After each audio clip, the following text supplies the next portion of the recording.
You're listening to Podketeers. Welcome to episode 491 of Podketeers. This week we are less than a month away from Disney Dreamlight Valley adding multiplayer, but we ask whether everyone will be able to use the function. We have an update on our speculation about Oogie Boogie's role in Nightmare Before Christmas. One of the remaining opening day attractions at California Adventure is closing. The Disney Treasure is getting a Haunted Mansion lounge. And we wonder if Disney should open a full-blown Haunted Mansion hotel. The Treehouse in Adventureland is finally open. We have some updates on the SAG-AFTRA strike, and we top off the episode with great moments with Mr. Andrew covering facts about 2013 and 2014. We would love for you to join the conversation on our social networks, including Instagram and Facebook, but we invite you to join us on Discord. Joining the community is super simple. Just head over to podketeers.com/links and click on the Discord button to join our community. A very special thank you goes out to an awesome group of people known as the FGP Squad, our podcast Fairy Godparents, because it's their support via Patreon that help make these episodes of Podketeers possible. As part of the FGP Squad family, you get some additional perks like access to our happy hour calls when we get an opportunity to do those, additional content that we've uploaded to Patreon, discount codes for new Podketeers gear, random giveaways, and a special section of Discord, just to name a few. For more information on how you can become part of the FGP Squad family, we invite you to check out podketeers.com/FGP. And as always, a super special thank you goes out to the FGP Squad for their continued support. So that's going to wrap up the intro. It's time to jump into the episode. If this is your first time hanging out with us, we just want to say thanks, and we hope that you enjoy the episode and come back for more. But if you've been hanging with us for a while now, welcome back, friends. Here is episode 491 of Podketeers.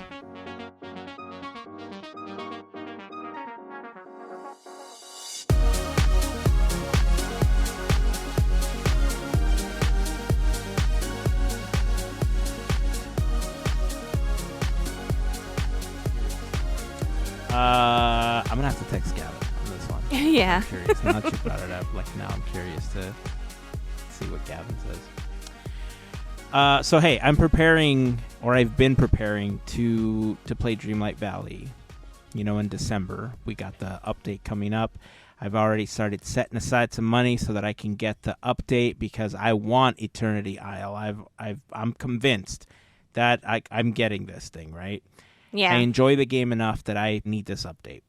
And so I've been preparing by trying to finish as many tasks as possible, trying to clear up all the stuff that you normally would do, harvest the plants, feed the animals, all that stuff, right? I'm getting pretty close to finishing that up. And I'm pretty excited because we talked about it a couple of episodes ago that multiplayer is coming and that we're going to be able to visit people's islands and stuff. And something came to my attention that I had not thought about, and I'm concerned about now. Uh-oh. Because, if you're on an Xbox or PC or a Switch, I don't know about the Switch, but I know that if you're on other platforms, you can log in and your same valley will carry over from platform to platform. But you can't do that on a PlayStation. There's some limitation and something going on. I'm not sure if it's with Sony or with Gameloft, where for companies to cross-platform, you have to pay additional fees or something like that. I'm trying to wrap my head around it, and I'm trying to figure out what exactly is happening, because the bottom line seems to be right now that I may not be able to visit other people's islands or other people's valleys unless they're also playing on a PlayStation. Oh, that stinks. Because you were looking forward. I mean, we were all looking forward to that. And if you can't, something's got to change before that. Because what if you only have access through PlayStation? My point is, if you have a group of people who only have one specific platform that they could play on, and they can't play fully, it makes no sense why you would want your customers to be unhappy. Hopefully they'll figure something out. I mean, it has to be something Gameloft related, right? Maybe. People keep blaming Sony. And I'm trying to put like 2 and 2 together here, but I'm coming to the conclusion that it's not Sony's fault. And the reason I'm coming to that conclusion is because, I've mentioned before that my kids play Fortnite. And Fortnite, you log in using your Epic account. You don't log in with your console account. Like, you log in through the Epic website. Like, you have your own login and stuff. And if they log in on a PC with their Epic credentials, all of their stuff that they've purchased, all of their characters, it's all there. If they were to go log in on an Xbox or a Switch or a PlayStation, or, they were at somebody's house and they wanted to use their character, they can log in on one of their consoles with their Epic credentials and all their stuff shows up. And because they've had the opportunity to play on the Switch before and now on the PlayStation, it has to be a Gameloft account thing, right? Because if Epic can do it, why can't Gameloft do it with Dreamlight Valley? So I'm hoping that when the update comes in a couple of weeks, because it's December 5th is when the update is supposed to happen. Right. But I'm hoping something changes in that time that allows you to do this, or they find a way to still visit other people's valleys, maybe like with a code where you're visiting, like, how in Animal Crossing you use the dream code or the island code or whatever, and you could just kind of like visit them. I hope that they do something similar where it's server based, so that you're essentially connecting to their server using your internet connection to visit their valleys or whatever, because it's kind of ridiculous. Like, I understood and I was okay. Like, I remember when I first moved from the Switch to the PlayStation, it was kind of jarring, right? Because I was starting from scratch and everything, which is why it was easy for me to just start another game. And then I just kind of played that one, and then, I moved on from the other one.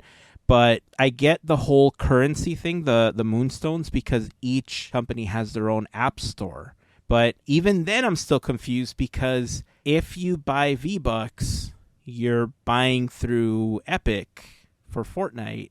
No, there is one exception to that. If I remember correctly, if you buy them through the Switch, you cannot redeem them on any other platform. Like, you have to use them. They'll show up in your account. Like, once you redeem them, they will be part of your account, but you can't buy them on the Switch and redeem them on the PlayStation. Like, it has to be redeemed on the console that you purchased them. I don't know. I'm a little aggravated at this, because if I'm not able to visit your valleys as we've been planning, it's throwing everything out the window.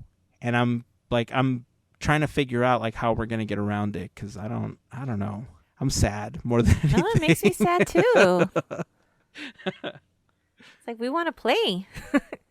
Let us play. And play together. Yeah. Play together. So more to come. I'll keep you posted on all of that as we find out more information. But I'm telling you, I was a little sad when I found that out. Hey, so I have a fun update for you. Several episodes ago, I asked the question, or we asked the question, what was Oogie Boogie's role in The Nightmare Before Christmas? And this question came up because I saw this TikTok video where this creator was asking that question, like, what was Oogie's role? Like, what was the relationship? So we started to speculate, and the conclusion that I came to was that Oogie Boogie and Jack Skellington were siblings. And at first, I know that's hard to believe, right? But where were you where you learned that Triton and Ursula were also siblings? So it's possible that that was the whole situation. I got an update that I think is going to surprise both of you. All right. Okay. I'm ready to be surprised. Well, I hope you're surprised. I don't know. I might be putting a little too much mustard on it, but I thought it was an interesting update, and I wanted to share it with both of you. All right. So here's the deal. And I found this out a couple weeks ago, but, we were planning for the draft and all that stuff, and I didn't really have an opportunity to tell you guys. But I wanted to tell you on the podcast. I didn't want to bring it up before that because I wanted to get both of your reactions as I told you this story. There was an article in Game Rant, okay? And it was written by, the author is, I believe it's Aiden Keshet, if I'm saying that correctly. But the title is The Nightmare Before Christmas, The Battle for Pumpkin King graphic novel. So I'm just going to read from this article because I think it was well written. So again, I'm reading directly from the Game Rant article. So this is what it says. Disney has not given up on continuing the story of The Nightmare Before Christmas off screen. The graphic novel Nightmare Before Christmas Battle for Pumpkin King is a prequel to the film that reveals a surprising story of how Jack Skellington won the title of Pumpkin King. The Nightmare Before Christmas follows Jack Skellington, the Pumpkin King of Halloween Town, as he plots to bring his vision of Christmas to life. Sparked by his discontent of doing the same thing year after year to celebrate Halloween, Jack stumbles upon a forest of doorways, and he goes on to explain the premise of The Nightmare Before Christmas. We all know that, so I'm going to skip forward in the article. Okay. In the Battle for Pumpkin King, it begins with an uphill race between Jack Skellington and his friend, the villainous Oogie Boogie. Though this story is before Oogie dons a more villainous personality in order to paint a softer side of Oogie. They apparently shared a healthy life of rivalry together, whether racing or bobbing for rotted apples. This opening twist raises the question of how the former friends became enemies in the film. But first, there is the question regarding the identity of Pumpkin King before Jack. Edgar, a ghoulish, well-suited elder monster with a pumpkin for a head, was retiring his title with a secret ulterior motive. When he and the mayor pitched the idea of a competition pitting two of Halloween Town's best against each other for the title, both Jack and Oogie were nominated as forerunners to be the scariest in town. The one who won 2 out of 3 challenges would be hailed the new Pumpkin King. After Jack won the Pumpkin Collecting Challenge and Oogie won the Bone Tower Challenge, the last challenge was to carve a giant jack-o'-lantern to be judged by 5 townspeople. Up to this point, Oogie and Edgar had been working together to ensure his victory, and thus secretly ensuring Edgar stayed in control, pulling strings behind the scenes. Unfortunately for Edgar, their plan failed after Jack's jack-o'-lantern was judged the victor. Even in the midst of the battle with Oogie, Jack wanted to find a way to remain friends. Jack's kindness never ceased in the throes of battle, but Oogie had changed. Edgar wanted to prevent Jack Skellington from becoming the Pumpkin King for 2 reasons. The first, Oogie seemed easier to manipulate. The second reason, however, is why Oogie Boogie probably should have also won the title instead. In a world of trick-or-treat, Oogie Boogie was the candidate full of more tricks than treats. That's exactly what Edgar wanted for Halloween Town. He wanted to put the fear back into Halloween with fewer treats. As the film illustrates, Jack's version of Halloween is more festive than frightening. So there's more to this story. Again, this is on Game Rant. It was written by Aiden Keshet. I definitely recommend that you go read it. But it's so funny that this article, my buddy Ross actually sent me this article after we had talked about it in the episode. And I guess this is canon because this is a Disney graphic novel. So when it comes to we're not going to get, I don't know if we're going to get a prequel movie or not, but it seems likely if this story exists at some point, that we'll get a prequel, probably a 3D version or, I don't think we'll get a 2D version. It'll probably be like a fully animated 3D version. But they're not siblings. Sad to say they are not siblings, but what do you think of this story? I was right. It was just villain time, and that was it. Mm-hmm. Woo! You were totally right. I was valid. You were totally vindicated on this one. With Nightmare, I mean, this is a good way to make it a canon or make it into canon, to give it a little bit more life. And if we need Sally, I mean, yes, we have Catherine O'Hara, but remember we saw Baraka May. We had seen her perform as Sally, so hey, if it ever happens, there we go. We have someone there if we need to.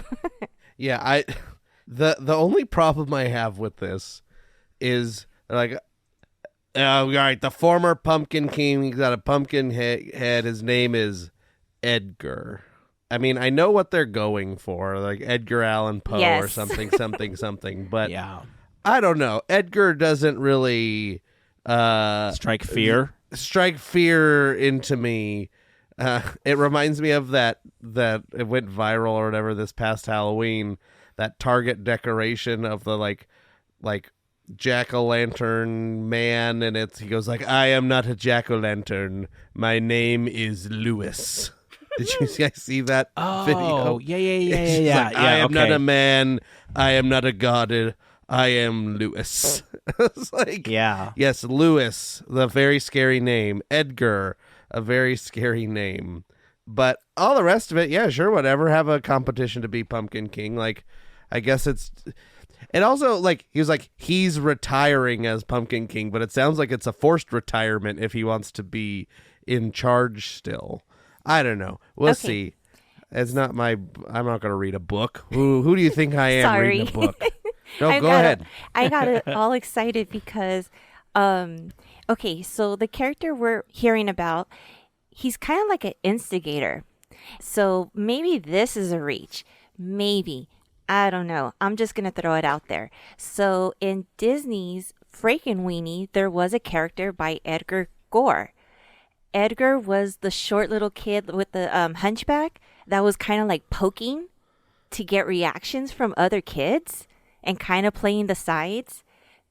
Who's to say it can't be that kid or something or whatever? So if they wanted to connect and have more of a storyline, more of canon, I'm just throwing it out there. I know I don't make sense and I sound crazy, whatever's, but I'm just throwing it out there. Sorry, I didn't mean to interrupt you, Andrew. I was like, no, you're fine. I was basically done. So this is a graphic novel, I guess, or comics or something. Heyzen, is that right? Yeah. So they're graphic novels. So just before you continue, so here's the history. I did a quick search. The article that I read from, I actually had saved, and when I try to go back to it, I'm getting an error. So I can't access that specific article anymore. However, there was a follow-up article. The one that I was reading from was published like October 30th, but then it looks like it was either taken down or renamed or something, because there was a follow-up article on November 2nd by an author named Samantha King talking about the exact same story. I don't know what's happening there, but they're both talking about the same thing. However, there is a little more information in the second article where they talk about how this company named Tokyo Pop publishes a bunch of different like graphic novels, and they have Disney manga. And one of the previous stories was back in 2018. It was a story called The Nightmare Before Christmas, Zero's Journey. And apparently... this Tokyo Pop company, which I hadn't heard of. This is the first I'm hearing of, but the more that I'm like diving into it right now, there's a bunch of Nightmare Before Christmas books out there. There's one called Mirror Moon, or I guess it's a series of comics called Mirror Moon. There's another one called Long Live the Pumpkin Queen. There's multiple Zero's Journey. These are multiple books. Yeah, so the reason that there's multiple is because it looks like it's a series of comics. The way that you would release like a story over multiple weeks is how these were released as well. So now I just want to find more about these. So anyway, Go on. I'm sorry. I also cut you off after. I don't think I don't think I have anything really else. I did find.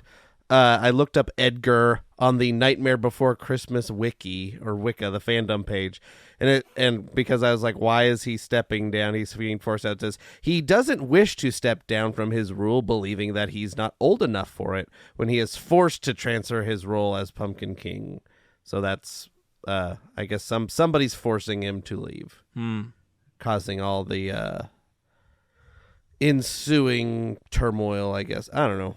Yeah. Yeah.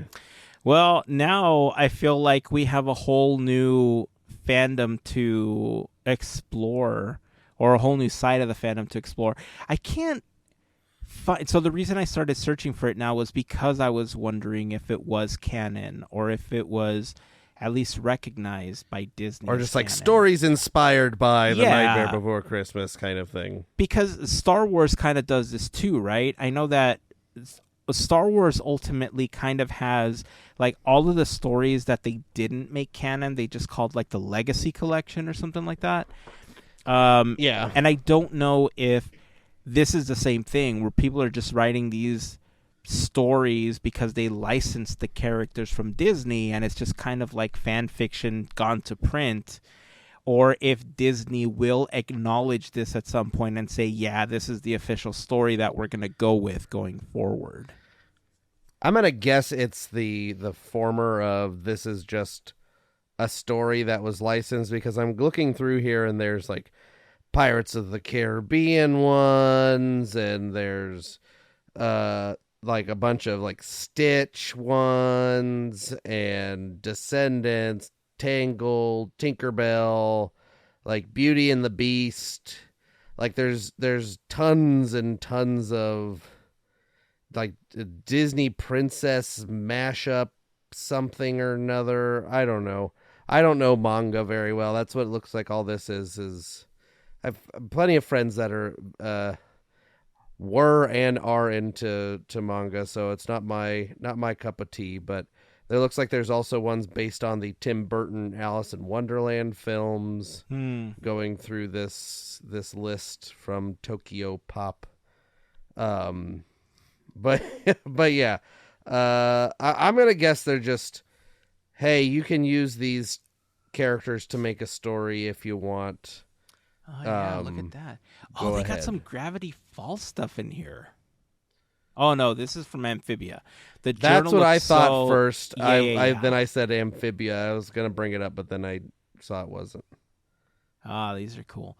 Yeah, if you're into manga at all, check out the Tokyo Pop website, especially if you're a Disney fan and like manga. They got a bunch of stuff on here. Pretty cool. Hey, there's a Toy Story one, too. Yeah, some of them look like they might be just like recreation of like the redoing the story of the film. Yeah. There's also one Disney manga, Donald Duck Visits Japan. Interesting. Oh, that's cool. The Beauty and the Beast ones that they have one called Bell's Tale and one called The Beast Tale. And when you put the two covers together, it creates the rose in the center. That's cool. Based on the live action Beauty and the Beast. Well, there you go. Well, look at that beast face. Yeah, it does look like. But it's also manga, so they could have. I mean, Belle doesn't look like Belle. In Disney's live action film, Beauty and the Beast. Okay, Belle, I stand corrected.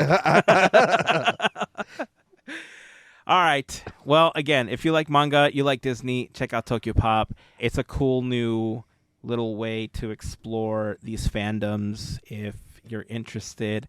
I just thought it was interesting that this graphic novel was released just within a week or so of us talking about what Oogie's role was, in the film, and now we get an answer. Again, whether it's canon or not is still up in the air. I know that between the answer of their siblings and this version, I'm sure Mel likes this version way more. But yes. I'm still sticking to my sibling theory as canon. Until I hear different from Disney, I'm sticking to the sibling theory. They can always ruin something else. Sounds like a plan. All right. Well, Before we continue, I do want to remind you that this episode of Podketeers is brought to you by a fantastic group of listeners known as the FGP Squad, our podcast Fairy Godparents, because it is their support via Patreon that help make these episodes of Podketeers possible. For more information on how you can become part of the FGP Squad family, we invite you to check out podketeers.com/FGP for more information. On that page, you will find some of our top contributors, a link to our Patreon, some information on the FGP Squad, and being a part of the FGP Squad family gets you some additional perks like access to our happy hour calls whenever we have an opportunity to do those, additional content that we've uploaded to Patreon, discount codes for new Podketeers gear whenever that's released. You get random things mailed to you, stickers or stuff that I test out. And it's usually cool stuff like mugs or shirts or, oh, you know what? We said we were going to give a mug away, and I haven't given a mug away. Remind me after for this episode later this week. We got to give a mug away somehow. So that's coming. Yeah. All right. Anyway, if you want more information on the FGP Squad, again, podketeers.com/FGP. And of course, if you have any questions, please feel free to reach out to us. We'll be happy to answer any questions you might have. And to all of the members of the FGP Squad, we just want to send a huge thank you for your continued support. What was the thing I came up with about the FGP Squad? I don't remember anymore. Larry was here when I said squad something. Squadketeers. Yeah. Squadketeers. Somebody remembered it. Squadketeers. You're welcome. My brain, it don't work so good no more. Neither does mine. I struggle, man. Squadketeers. So, some changes coming to California Adventure. There's going to be some heavy stuff that we're going to talk about in a bit. Some confusing stuff, really.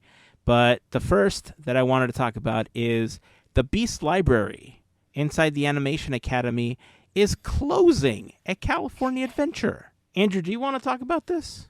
Sure, yeah. I just come across a post this afternoon saying that it's closing December 11th, so December 10th will be the last day.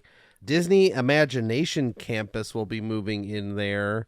Their current home in California Adventure is in the former Blue Sky Cellar, according to some of the information out here. So it looks like they're moving into a larger area. The Disney Imagination Campus seems to be, it's for, I think, performing arts students to come and learn and do things at the Disney park. So it's like a good program they have going. But yeah, the Beast Library will be gone. I wonder if that means something is going to be coming into the Blue Sky Cellar. Maybe they'll just knock it down and turn it into more seating for the freaking restaurant there, or who knows what. But it's kind of like a sad thing to see some of these like original things, the few things that are left from the olden days of California Adventure slowly go the way of the dodo.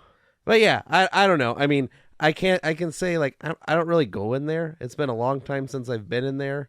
It's not a very high capacity area. I mean, granted, a lot of people don't know about it that much, but the other thing is they kind of screwed the flow of that whole area down there when they put in the Frozen meet and greet. Thing, yeah.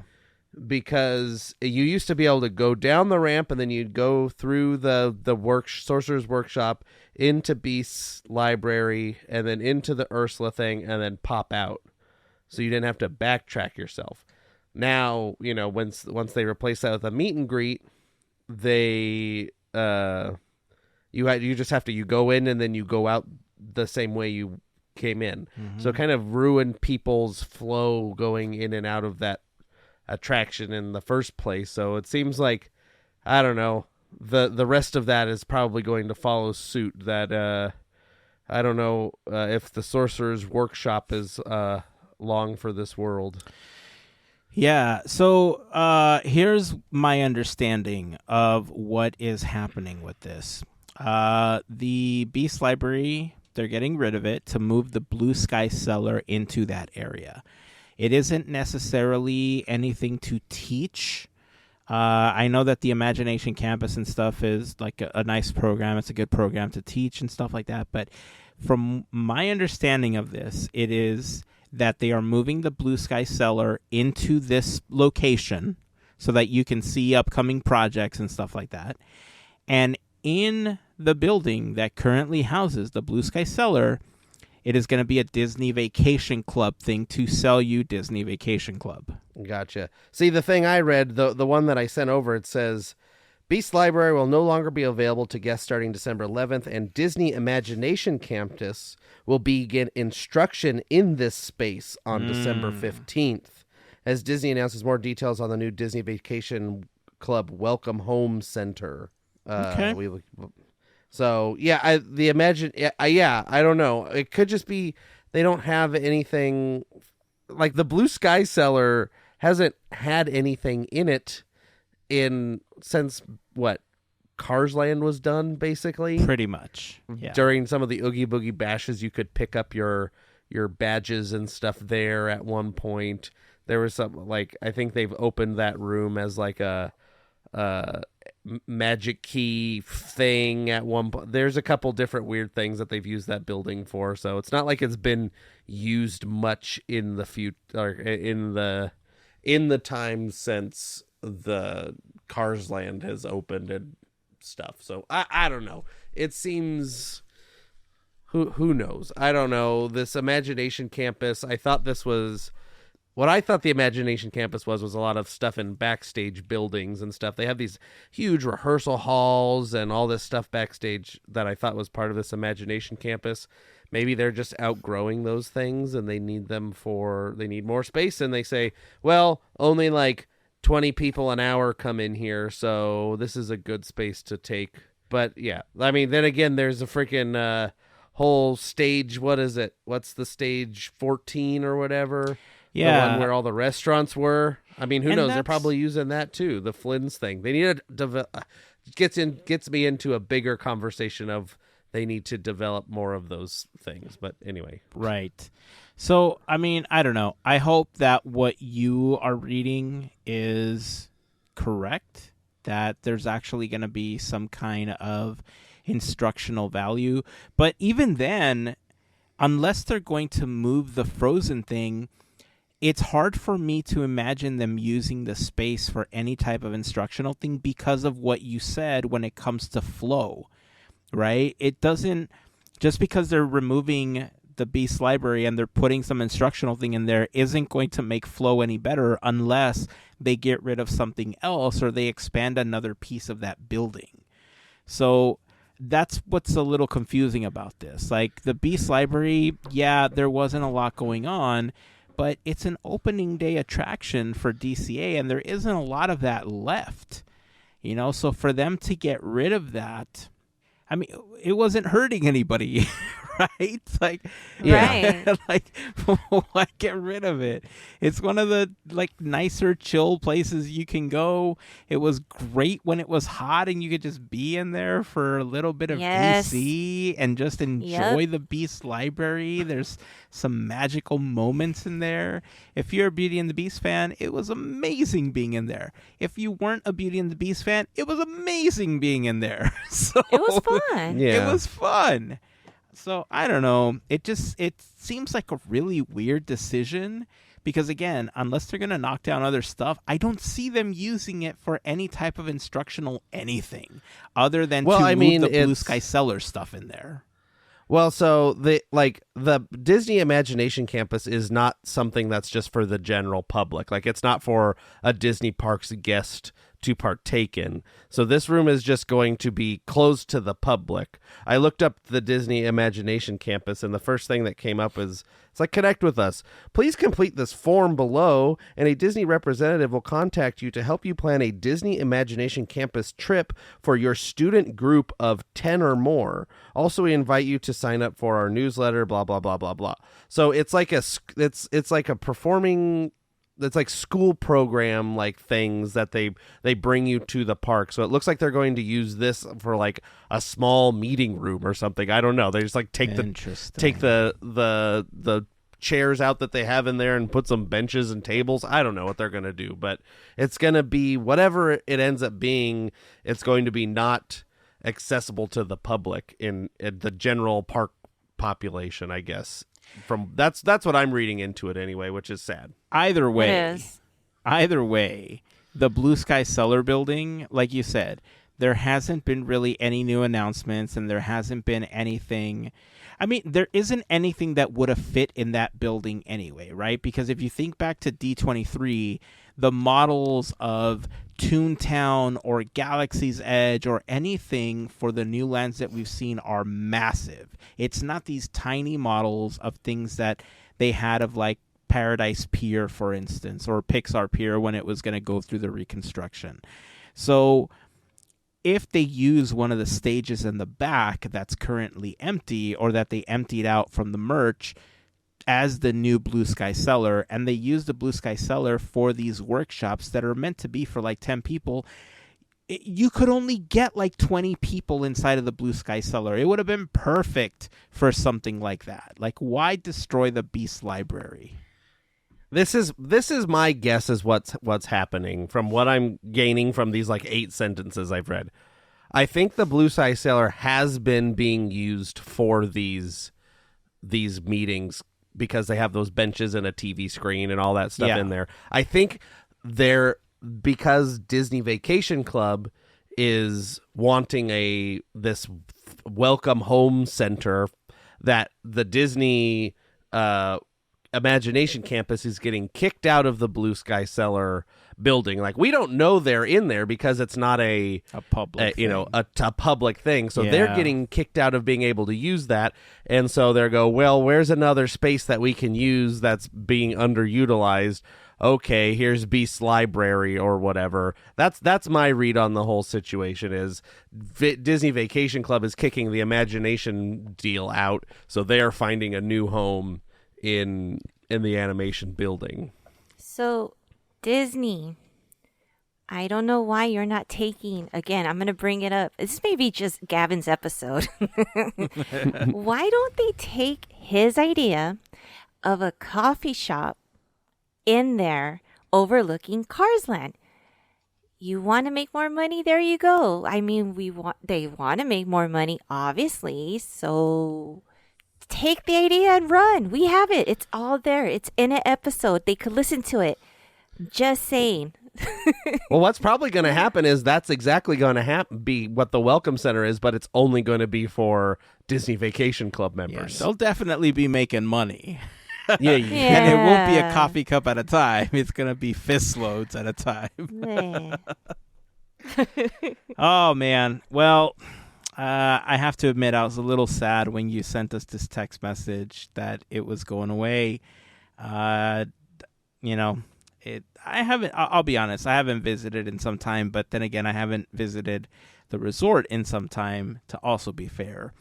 But yeah, it was one of those places where if it was super hot, you could just walk in, take a load off, just relax, enjoy the magic of the portrait changing, the books and stuff. And I don't know. You're right, though. It did change when they brought the Frozen meet and greet in there, but it didn't take the magic away. It was still a nice little space to be in. But I don't know. I guess we'll get more clarity once it's actually all happens and everything shifts around and stuff. But to see another attraction from, opening day of DCA just go away kind of hurts. So depressing. Also. Yeah.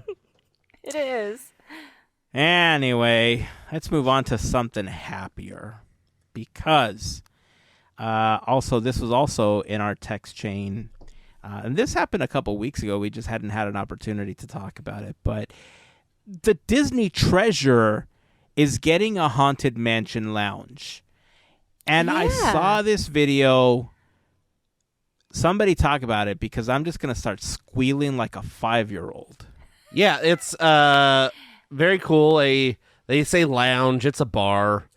I mean, the Disney Parks blog calls it a bar, so it's kind of like the first Haunted Mansion project outside a proper Haunted Mansion, which is kind of cool. And It seems to be there. It's got its own unique story, pulling from elements of Haunted Mansion lore and Haunted Mansion, ideas that weren't used. So we have the sea captain as part of it. There's a so from the video, I can't really tell, but possibly some kind of hologram or something of the sea captain. There's a whole new sign called the Haunted Mansion Parlor, and the sign is inspired by a Rolly Crump drawing.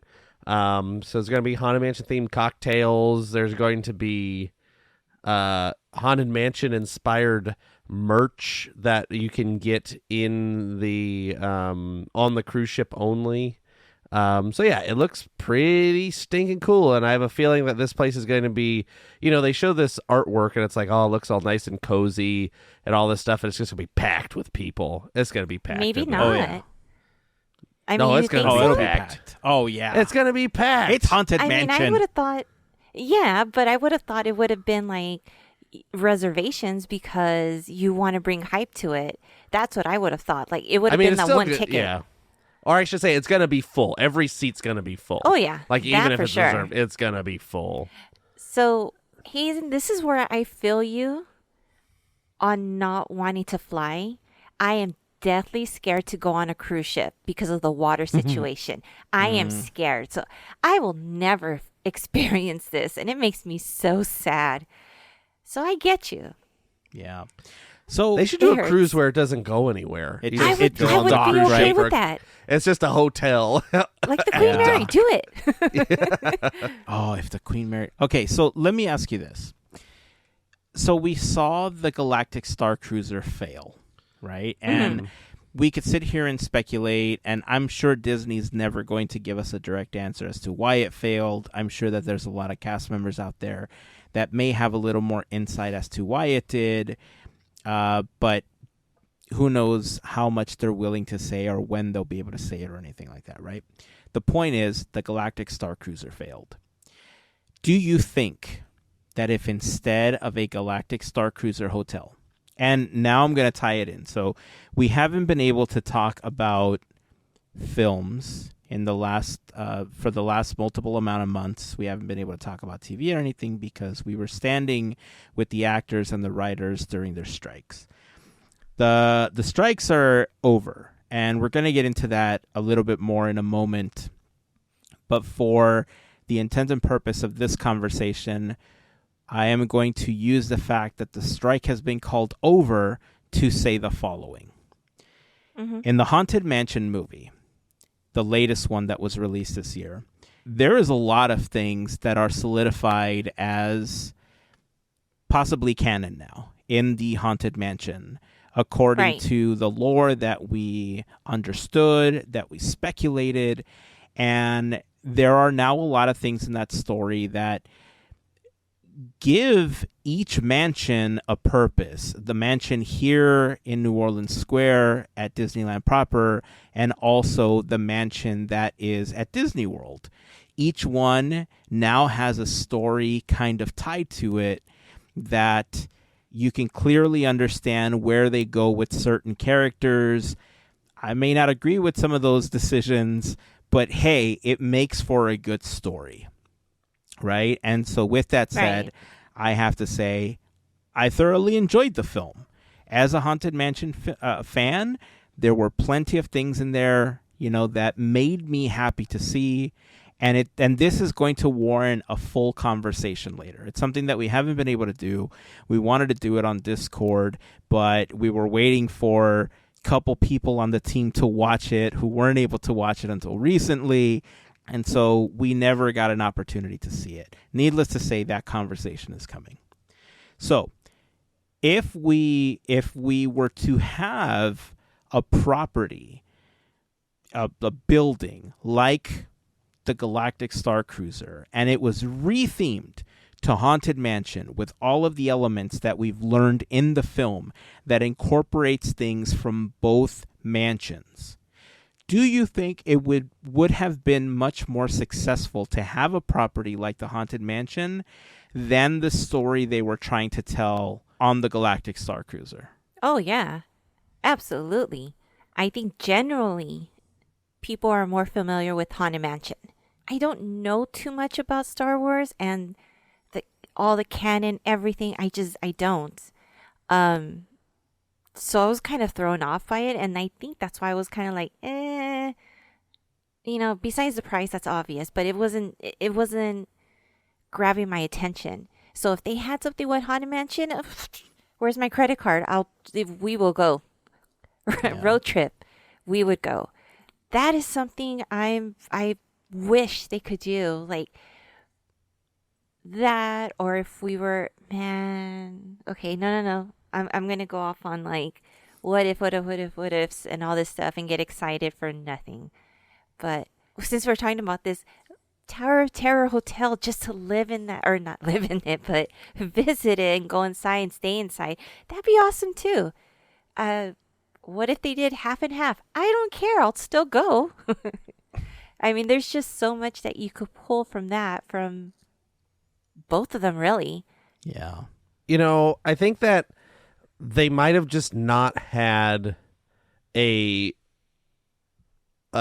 feasible like business model in what they were trying to do here with the Galactic Star Cruiser. And as much as I want to say that the Haunted Mansion would do better, I don't know if necessarily it would. It might have lasted longer, but I think generally it's the price point is kind of the stickler there.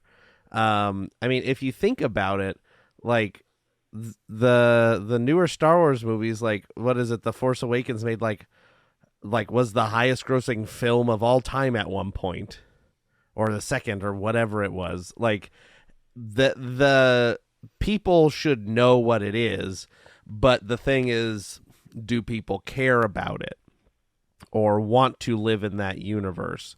So that's kind of like the big question. I think it's a almost unanswerable question, because it's they try and tie these things to how much things have made money versus like what people care about. And so I think generally to a parks going audience, which is I guess what you're trying to capture there, the Haunted Mansion should be a home run. But again, at the price point that they were marketing it was just not feasible for most groups.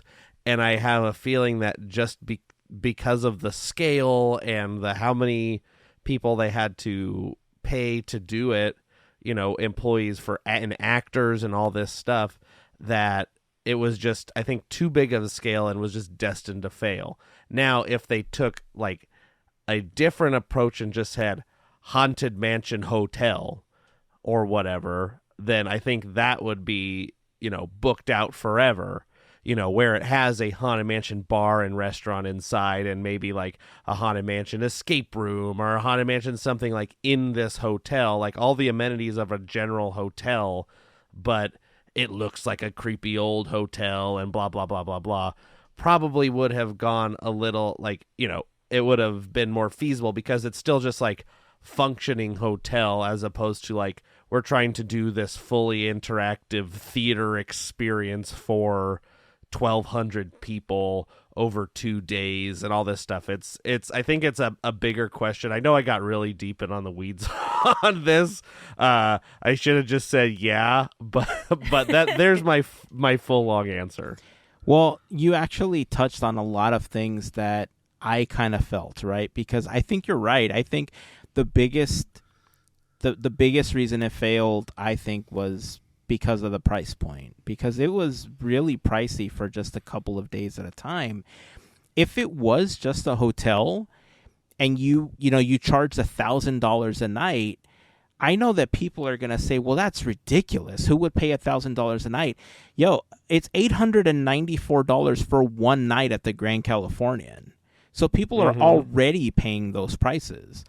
And if you have things like the Pixar Hotel or the Marvel Hotel or, all of these hotels with these themed experiences, if you just made it, I had the same thought. If you just make it a standard hotel that happens to look like the lobby of the old Tower of Terror, and the floors have the elements of the Haunted Mansion, it's got the wallpaper, the hallways look like the endless hallway. You put some mirrors in the end to make them look endless. You add some portraits in the halls that, have some Disney magic similar to the portals on the cruise ships, where the ghosts look like they're walking by. The rooms have their own magic, just like at the Disneyland Hotel, where it looks like the room is haunted or something.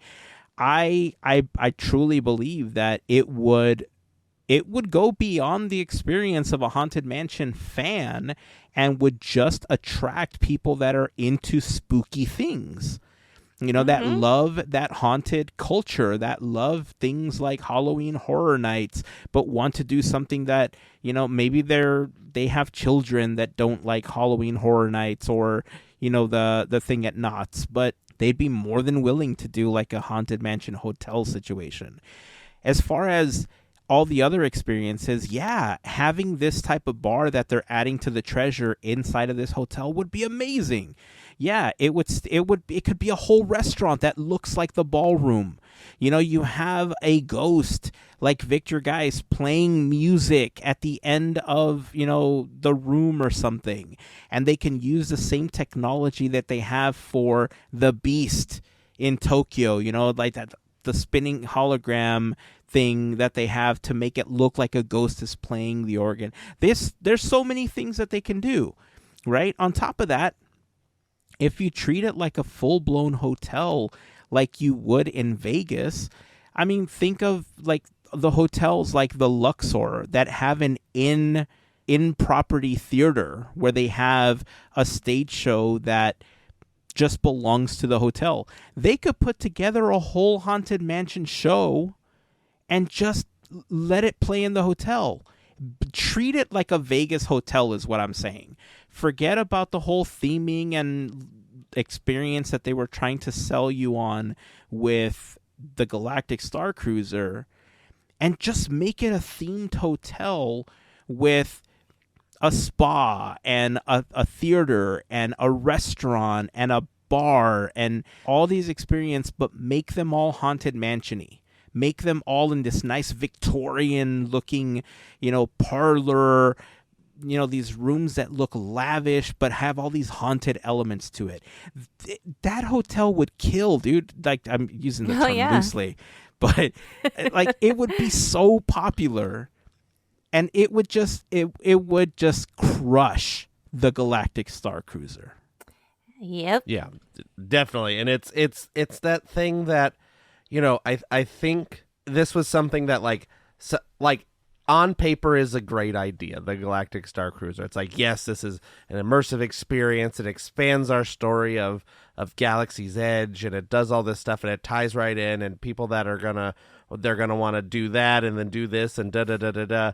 But I think they just miss the, like, you can't, like, I use this expression all the time, but can't see the forest through the trees. Like, they don't see that, like, people are coming to Disney World or a Disney parks on vacation, and they don't necessarily want to do like a bunch of work on their vacation and be like, okay, now I have to cosplay for 2 days and like get up at the middle of the night and do all this stuff and and then you can't even get a churro while you're on there and all this stuff, and it's for a vacationer it may not be the right thing. Where if this was like if Galactic Star Cruiser was a cruise ship in the ocean, then I think they would have had they would have had a lot more success with it as a cruise ship with all these amenities than a cruise ship on land that didn't go anywhere kind of thing. I think that's just mostly people's mentality on when they go to Disney World, this is what they're going to do. Or if this was an experience that wasn't attached to Disney World at all, if it was just in some other location, they're like, hey, we have this Star Wars experience in Branson or something. I don't know. Then people will be like, go out of their way because they go, this is the thing. I'm going here to do this specific thing. And that's what the people that they need is they need the people that are the hardcore Star Wars fans that are there to do that specific thing and live the Star Wars story, as they say, and da-da-da-da-da. But it's not going to attract the people that are like, yeah, well, we came to Disney World for 10 days and, we want to go to the pool and we want to go to this and that and the other thing. And you can't really do that. I think it's just too much interactivity for the general vacationer. Yeah. Yeah. And see, I think there's a good balance that you could have if you did just do a full-blown Haunted Mansion hotel, right? Hotel is the right option. Yeah. But anyway, I saw that bar that's coming to the Treasure, and I thought, man, we need an experience like that, especially if it's like put on by Disney. And I know that we're getting, some stuff. They're redoing hotels, and we just got the Pixar hotel opening over here. But man, if that was a Haunted Mansion hotel, that'd be so much better. Mm-hmm. And if they're going to do anything with the Galactic Star Cruiser building and everything that's there, just rebuild it. Make it look like a giant foyer or something. I don't know. Retheme it. Make it Haunted Mansion. The problem with that building is it has no windows. That's fine. It's just like the stretching room, man. That's got no windows and no doors, so it's all good. I know. What my guess is that building's just going to end up being like a office building or storage or something. They're gonna put giant doors and store Main Street Electrical Parade in there. Why not? Plenty of room. All right. Well, I thought it was super fun that they were gonna be doing that on the Disney Wish. I wanted to bring that up. Get your thoughts on a possible Haunted Mansion hotel one day. Imagineering, Disney, if you're listening, please take us up on that idea.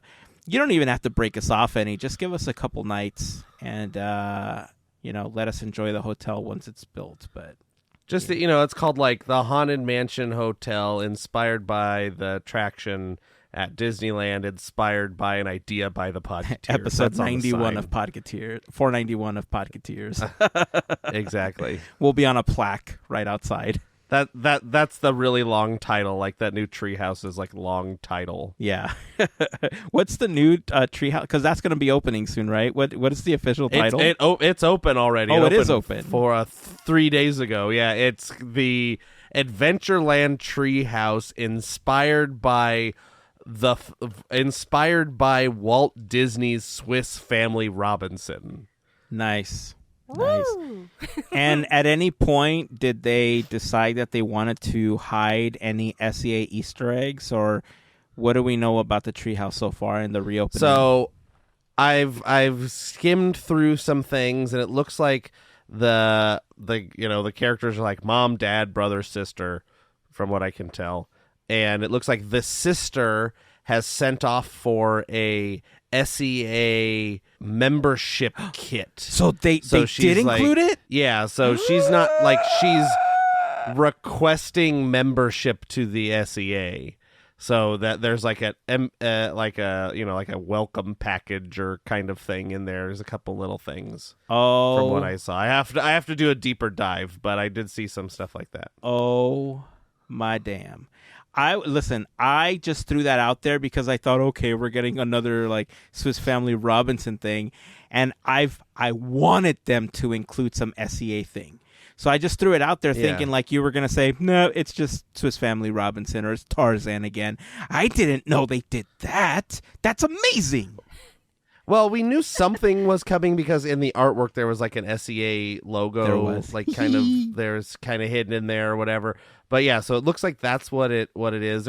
Looks like there's some cool stuff in there. There's like an animatronic emu or something, and there's a couple like cool little machines in there. Looks really well done. And the sign is carved by a guy named Raymond Kinman, I believe. He lives locally near me. He's probably like 30 minutes away from me. He is carved anything that's like a carved wood sign at Disneyland is him. So like the Winnie the Pooh sign, the original Country Bear Jamboree sign, the Indiana Jones the store, the Indiana Jones Outpost sign, that's him. The bear holding the ketchup bottle outside of the Hungry Bear entrance. So it's kind of, he's kind of like a, I've not met the guy or anything, and I don't think anybody thinks of it, but he's kind of like a local celebrity to me. I'm like, that guy lives near me. It's kind of cool. And now his sign's at Disneyland. So, this is very cool. Man, now I want to learn more about the treehouse, especially if it officially has an SEA connection, because I thought there was just going to be a couple of Easter eggs, like the paddles or something that they have at Tropical Hideaway, but it feels like they are slowly bringing the SEA more and more into Disneyland with these reimaginings of attractions. So this change I'm excited about. I like this change. And I hope they made it slightly wider so that when I finally get a chance to go back and I try to get into that treehouse, I don't feel like I'm going to break the little bridge or anything. All right. That's fantastic news. Okay, so before we jump into great moments with Mr. Andrew to wrap up this episode, I did want to talk about the strike, because we know that the writer's strike officially ended several weeks ago. The writers got a really great deal, and I know that they were happy with it. And a few days ago, we got word that the actors' strike was officially over. Actually, it's been more than a few days at this point from the recording of this episode. And, we were really excited. We were reposting it because, again, one, we appreciate all of you listening, because we decided to stand with the actors as they were striking, because there was some stuff going on that just was not fair. And a lot of the content that we produce, we talk about all these TV shows and all these films that we watch that we enjoy, and without the actors, without the writers, without the crews that put these things together, we wouldn't have the content to talk about, so we wanted to stand by them as they were going through the strike process. And when we got the announcement that the strike was over, like many others, we were super happy, because we thought we can finally get back to talking about all these things that we enjoy.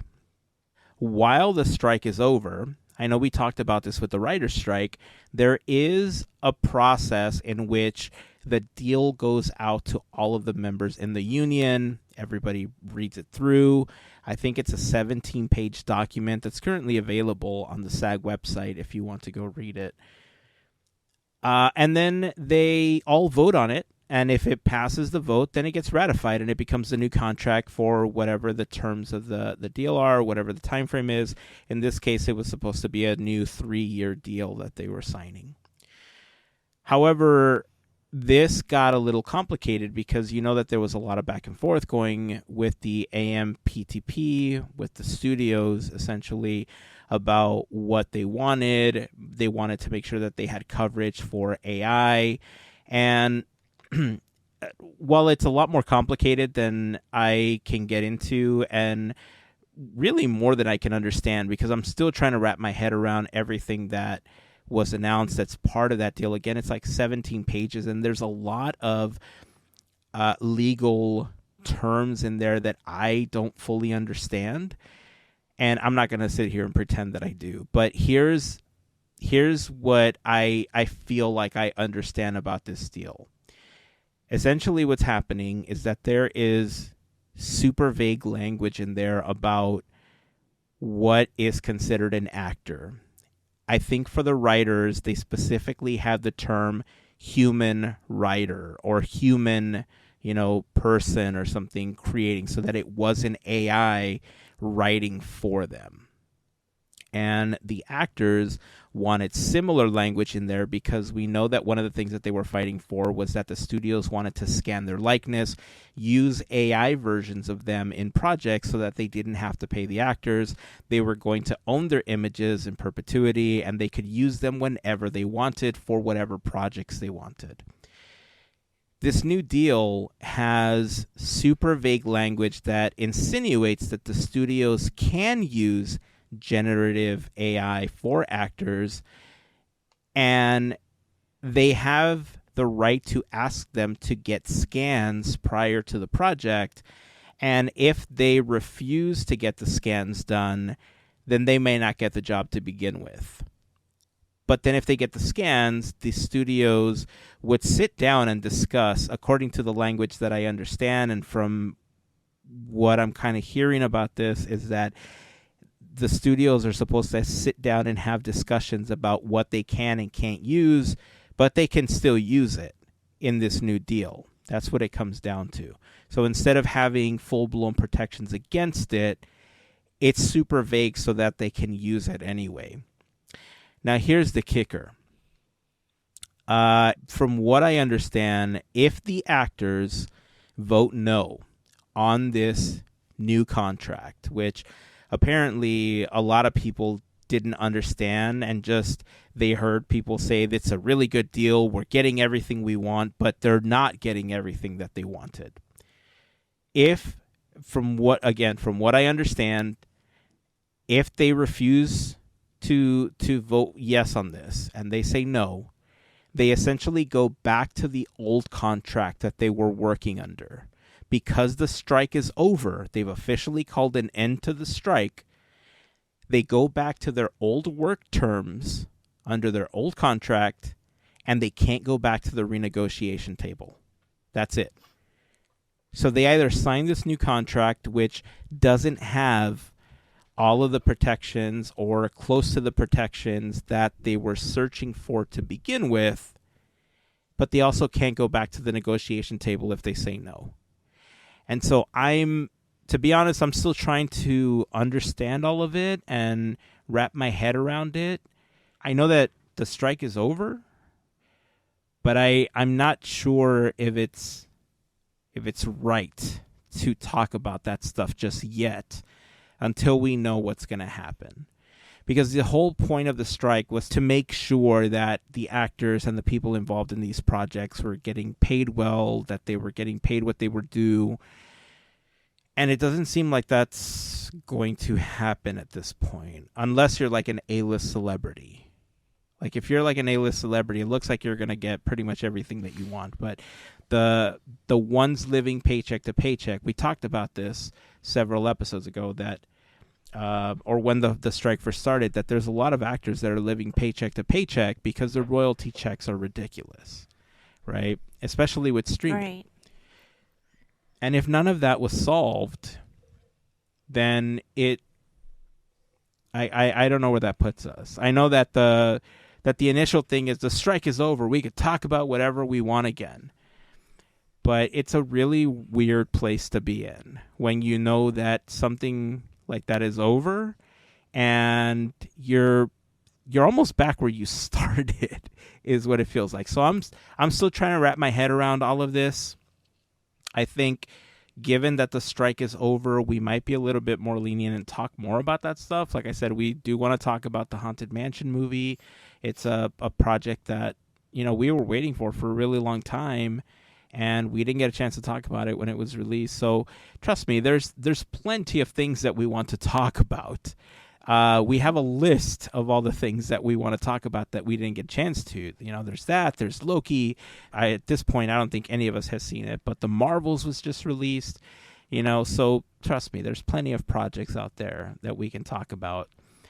Secret Invasion, which was a thing that happened. We could pass. That exists in the universe. Yep. Yep. Doctor Who is on Disney Plus now. They just charged me $140, but hey, woo! Same. We I don't know. It's gonna take a little bit of collecting our thoughts to figure out how to proceed with this, because, like I said, I guess we can proceed because the strike is over, but it's hard, man. It's a hard pill to swallow to know that you were, doing, I don't know if we were doing our best or if we were necessarily involved outside of just standing in solidarity with them and doing our best not to talk about, that content, but just knowing what they went through to end up back where they are.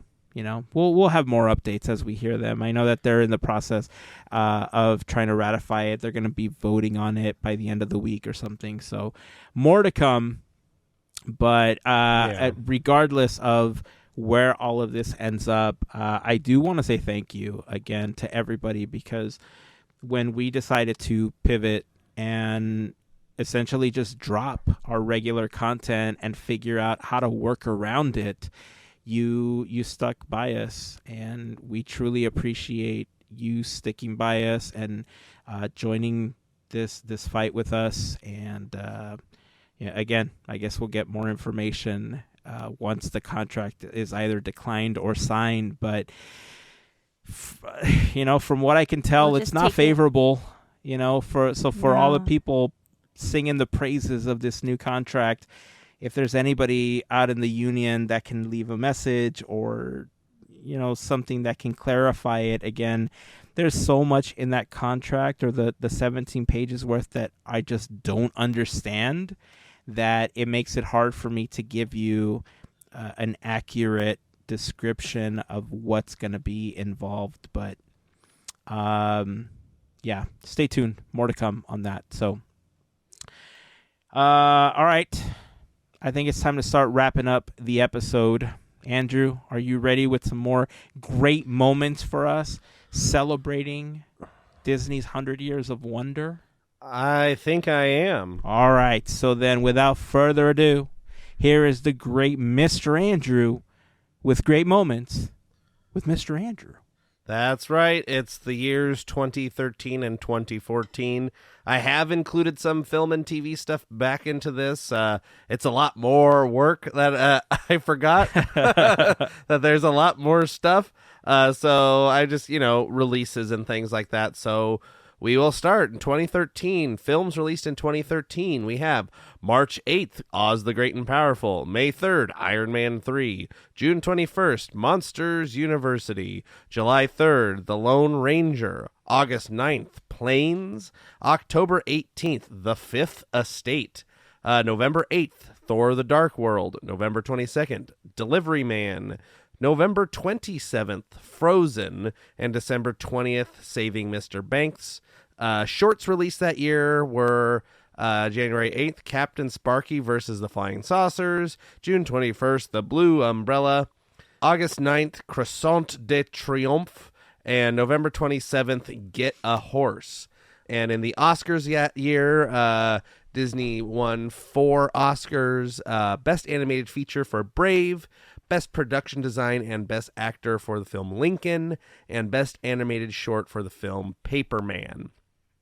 For TV in 2013, new this year, shows premiering are January 11th, Sophia the First, June 3rd, The Fosters, June 28th, Mickey Mouse, July 7th, Marvel's Avengers Assemble, July 19th, Teen Beach Movie. August 16th, Phineas and Ferb Mission Marvel. September 13th, Wander Over Yonder.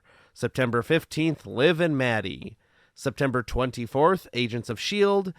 November 28th, Lady Gaga and the Muppets Holiday Spectacular. I forgot that existed. It's a thing, apparently. Look at this when you go through stuff. Stuff is a thing. And on December 31st, SoapNet discontinues programming on all cable and satellite providers at 11:59 Eastern Standard Time. For video games in 2013, the releases are August 6th, Planes, August 13th, DuckTales Remastered, and Phineas and Ferb Quest for Cool Stuff. August 18th, Heyzen's favorite, Disney Infinity. Woo! September 2nd, Castle of Illusion starring Mickey Mouse. September 10th, Kingdom Hearts HD 1.5 Remix. Yeah. And September 12th, Where's My Water 2. On November 26th, Disney's Infinity's Frozen and Toy Story packs were released, and the second series of the Power Discs were released as well. For theme parks in 2013, the Disneyland Resort continues its limited time Magic promotion, which includes limited time run events, including a Salute to the Golden Horseshoe Review, Long Lost Friends Week, Pirates Week, and the Dapper Dan Sing Boy Band. In January, Kodak sponsorship with Disney ends. In mid-February, Disneyland hosts the Hot Air Balloon touring the U.S. in promotion of the Oz the Great and Powerful. On March 12th, the Fantasy Fair area opens in Fantasyland at Disneyland. In April, the Market House closes to begin its transformation into Starbucks. On April 15th, Tokyo Disneyland and Tokyo Disney Resort celebrate its 30th anniversary, dubbed the Happiest Year, which includes the Happiness is Here parade and the Happiness Greeting on the Sea stage show. On April 12th, Disney's Animal Kingdom celebrates its 15th anniversary. On May 7th, Star Tours The Adventures Continues opens in Tomorrowland at Tokyo Disneyland. On May 17th, Mystic Point opens at Hong Kong Disneyland. In June, Walt Disney's Enchanted Tiki Room celebrates its 50th anniversary with special merchandise. On July 8th, Pandora, the World of Avatar at Animal Kingdom starts construction. In August, the idol Mara at the Indiana Jones Adventure got a major upgrade and makeover with new projection effects, lighting, as well as a new voice track, which was not well accepted. You Seek Treasure. It was shortly changed after that. The new Market House finally opens in late September as Starbucks. On October 7th, the Court of Angels closes for good in relation to the Club 33 expansion. In November, Nikon and Disney announced a new partnership that will make Nikon the official camera sponsor of the domestic Disney theme parks, which will include the return of the in-park picture spots, but branded as Nikon instead of which were formerly Kodak. And for the holiday season in Disneyland, the Jungle Cruise became the Jingle Cruise for the first time. And in California Adventure, World of Color Winter Dreams premieres, as well as the premiere of Viva Navidad. For Disney Cruise in 2013, from September 7th to October 10th, the Disney Magic cruise ship is in dry dock to add new features, including the Aqua Duck Water Slide, Aqua Lab, Nephew's Splash Zone, Marvel's Avengers Academy, Andy's Room, Pixie Hollow, Mickey Mouse Club, It's a Small World Nursery, D Lounge, Cabana's Restaurant, After Hours Nighttime Entertainment District, Fathom's Nightclub, Keys Piano Bar, and O'Gill's Pub. Other notable events of 2013. In February, Disney Imagineer Tony Baxter announces his retirement from the Walt Disney Imagineering and stepped down from his position as Senior Vice President of Creative Development. On March 3rd, the Broadway production of Mary Poppins closes after a run of over 6 years. On May 11th, Merida joins the Disney Princess lineup officially with a coronation ceremony. From August 9th through 11th, the D23 Expo is held in Anaheim. And in September, the Walt Disney Company sells off the Baby Einstein's Company to Kids 2. Also this year, Disney regains the rights to the character King Louie following the death of Gia Moroni Prima, the widow of the original voice actor Louis Prima. From October 12th through the 14th, the D23 Expo is held at Tokyo Disney Resort. And in December, on December 6th, actually, the Walt Disney Studios purchases the remaining distribution and marketing rights for the future Indiana Jones films from Paramount. While Paramount will continue to distribute the first 4 films for Disney and will receive financial participation from any additional films. The Disney Legends class of 2013 includes Tony Baxter, Colin Campbell, Dick Clark, Billy Crystal, John Goodman, Steve Jobs, Glenn Keane, and Ed Wynn. Notable deaths of 2013, we have April 8th, Annette Funicello, May 7th, Ray Harryhausen, November 19th, Diane Disney Miller, November 30th, Paul Walker, December 14th, Peter O'Toole, and December 31st, James Avery. That brings us to 2014. The films released in 2014 are February 21st, The Wind Rises. March 14th, Need for Speed. March 21st, Muppets Most Wanted. April 2nd, The Pirate Fairy. April 4th, Captain America, The Winter Soldier. April 18th, Disney Nature Bears. May 16th, $1 Million Arm. May 30th, Maleficent. July 18th, Planes, Fire and Rescue. August 1st, Guardians of the Galaxy. October 10th, Alexander and the Terrible, Horrible, No Good, Very Bad Day. November 7th, Big Hero 6. December 12th, Tinkerbell and the Legend of the Never Beast. And December 25th, Into the Woods. Shorts released that year are March 21st, Party Central. November 4th, Vitamulch Air Spectacular. I don't know what that is. Anyway, November 7th, Feast. And at the Oscars that year, Frozen wins Best Animated Feature and Best Original Song for Let It Go.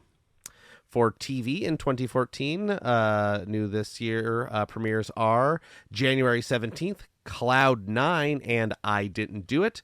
January 20th, Sheriff Callie's Wild West. March 3rd, Win, Lose, or Draw. March 9th, Resurrection. June 9th, Phineas and Ferb Save Summer. June 25th, Young and Hungry. June 27th, Zapped and Girl Meets World. July 7th, The 7D. July 26th, Phineas and Ferb Star Wars. August 15th, How to Build a Better Boy. October 3rd, Star Wars Rebels Spark of Rebellion. October 20th, Kirby Buckets. November 2nd, Benny and the Ghost. November 28th, Jesse's Aloha Holidays with Parker and Joey. December 2nd, Toy Story That Time Forgot. And December 24th, We Wish You a Merry Walrus. For video games in 2014, the releases are April 11th, Disney Magical World. June 19th, Star Wars Scene Maker. September 23rd, Disney Infinity 2.0. September 19th, Disney Violetta Rhythm and Music. October 21st, Fantasia Music Evolved. October 30th, Big Hero 6 Baymax Blast. November 3rd, Big Hero 6 Bot Fight. November 4th, Planes, Fire and Rescue. Again, apparently? I don't know. Oh, no, that was Planes last time. Yeah, anyway, I'm getting all confused. December 2nd, Kingdom Hearts HD 2.5 Remix. Woo! And December 11th, Marvel Contest of Champions. For theme parks in 2014, on January 4th, Celebrate A Dream Come True Parade has its final performance at the Magic Kingdom. And on January 6th, Camp Mini Mickey closes at Disney's Animal Kingdom to make way for Pandora, the World of Avatar. But more importantly, on January 6th, 2014, Billy Hill and the Hillbillies perform their final time at Disneyland after performing there for over 26 years. On March 9th, the Festival of Fantasy Parade premieres at the Magic Kingdom. By mid-March, Big Thunder Mountain Railroad has finally emerged from its very lengthy 14-month refurbishment that included a total track replacement, rebuild of the little town of Rainbow Ridge, and an explosive new finale. On March 20th, Tokyo Disney Resort's 30th anniversary celebration ends. On May 1st, Disney's Hollywood Studios celebrates its 25th anniversary, and I think Melissa and I happened to be there that day. We were there that day. It just so happens. On May 28th, Seven Dwarfs Mine Train officially opens in Fantasyland at the Magic Kingdom. On May 31st, Mickey's Jammin' Jungle Parade has its final performance at Animal Kingdom. On June 1st, Disney's Typhoon Lagoon celebrates its 25th anniversary. Also in June, Captain EO ceases playing at Disneyland. On June 13th, Winged Encounters, The Kingdom Takes Flight debuts at Animal Kingdom. On July 4th, Alice in Wonderland and Fantasyland at Disneyland reopens with new special effects and other enhancements. On July 10th, Ratatouille, La Aventure Totalement Toque de Remy, I butchered that, whatever. Opens in Toon Studios at Walt Disney Studios Park in Paris. On July 18th, Club 33 at Disneyland reopens after a renovation and expansion. On August 30th, the American Idol Experience closes at Disney's Hollywood Studios. On September 22nd, Studio Backlot Tour closes in the Streets of America at Disney's Hollywood Studios. On October 1st, Paint the Night Parade premieres at Hong Kong Disneyland. On October 5th, Maelstrom closes in the Norway Pavilion at Epcot to make way for Frozen Ever After. On November 2nd, Phineas and Ferb Rockin' Rollin' Dance Party has its final performance at Paradise Pier at California Adventure. On November 6th, The Legend of Captain Jack Sparrow closes in the animation courtyard at Disney's Hollywood Studios. And also in December, the Disneyland measles outbreak begins. If you remember that from 2014. Mm-hmm. Other notable events of 2014. On February 26th, Aladdin begins its Broadway previews at the New Amsterdam Theater in New York and officially opens on March 20th. On February 25th, Disney forms the Disney Movies Anywhere website and platform for consumers to store their Disney digital film libraries. And on August 24th, Newsies plays its final performance on Broadway. And notable deaths of 2014, we have February 10th, Shirley Temple. April 6th, Mickey Rooney. April 29th, Bob Hoskins. August 11th, Robin Williams. And September 4th, Joan Rivers. So that has been Great Moments with me, Mr. Andrew, for the years 2013 and 2014. The end. Right on. You know, you made me miss the 7D. That was, I like the 7D. It was a contemporary version of the Seven Dwarves. And the animation style was very similar to like Gravity Falls and all that stuff. So now I need to seek the 7D. I missed that show. It was pretty funny. I guess you have to. I have to now. All right, that's it. It's going to wrap up the episode. We'd love to hear your thoughts on anything that we talked about in the episode. Again, if you have more insight on the strike situation, I'd love to hear it. Please DM us or DM me. I would love to understand a little bit more about what's happening. We'd love to hear your thoughts on our idea to repurpose or just replace or build whatever you want to do. Imagineering, just build a Haunted Mansion hotel. We need it somewhere, hopefully here in Anaheim. Why? Because I don't have to fly anywhere. Just make it happen here. It'll work out quite nicely. Have a bar, a theater, whole experience. It'll work out. Just make it happen. Make it happen. That's it. Until next time, keep dreaming, keep moving forward, and always remember to pass on the magic. Have a fantastic week, everyone. Bye. See ya.